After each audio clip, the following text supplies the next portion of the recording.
you don't understand. I'm two different people, right? Who's the other guy? Well, the other guy this is me. I'm Michael Bublé. Yeah.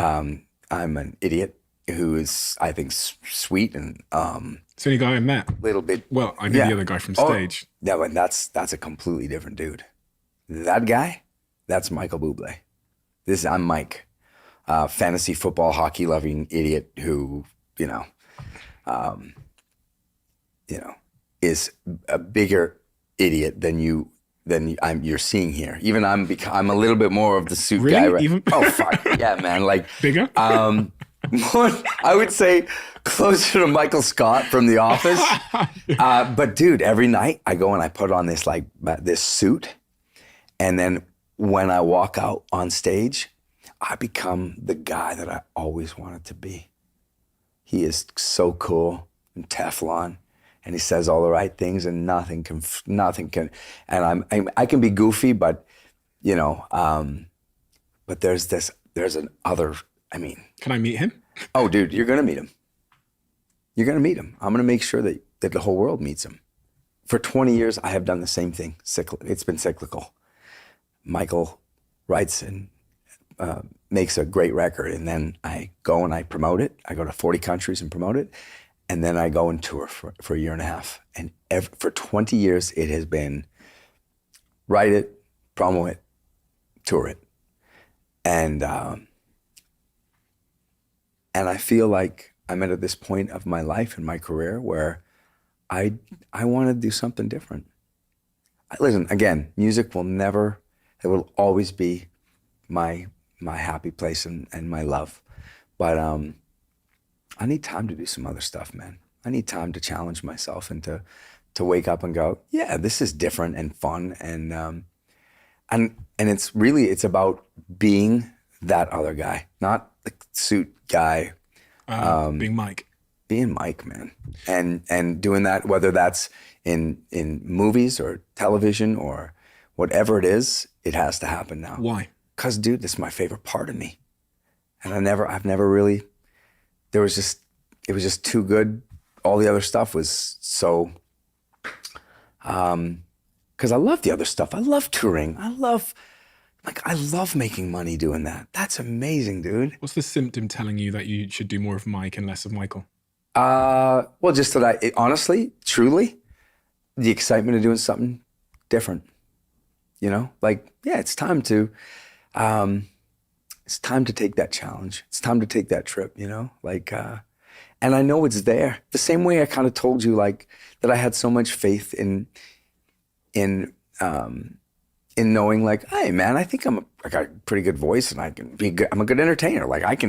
If I do this, I have the potential to really have fun doing that at a level I think I can do. For the challenge as well, for the pursuit of Yeah, it's fun to wake up and go you know what? Instead of that same cycle, I'm going to do the record, make the record, sell the record. Now, musical, again, will always be there, but I need to express myself in a different way. For me, man. And it really isn't for them. It isn't for the audience. It's for me. It's But is there a moment where you something happens? Because I'm trying to put this into my world or whoever's listening to this world.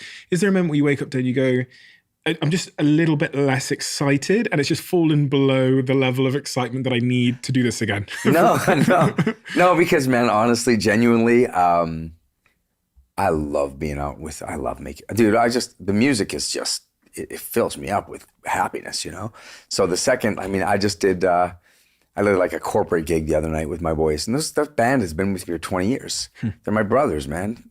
So I get up there and it's I'm home, and it's it's fun. It's fulfilling.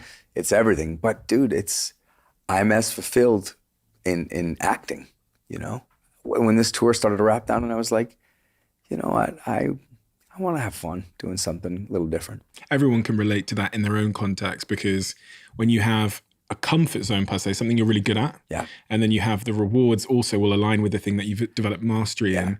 It's very easy to spend a decade or 2 decades doing that thing and wake up one day and go, shit, I'm a lawyer. Why am I a lawyer again? Oh, because it paid really well and I'm good at it. Yeah. But that doesn't necessarily mean it'll make you happy, right? Totally. And I think the branding stuff, I definitely had an impact where all of a sudden it wasn't, we want you to come and sing something. It was like, we want you. Yeah. We want Bublé to do a Bubbly commercial, or we want Bublé to show up and do an Asda commercial, or we want you to be the face of our thing. We want you. And I was like, okay, well, what do I sing? And they were like, no, we don't want you to sing. We want you to be your idiot stuff. I mean, that Asda ad that I just did, I don't know if you've seen it. That was like getting to sit with Taika Waititi, who's one of my favorite directors and writers of all time.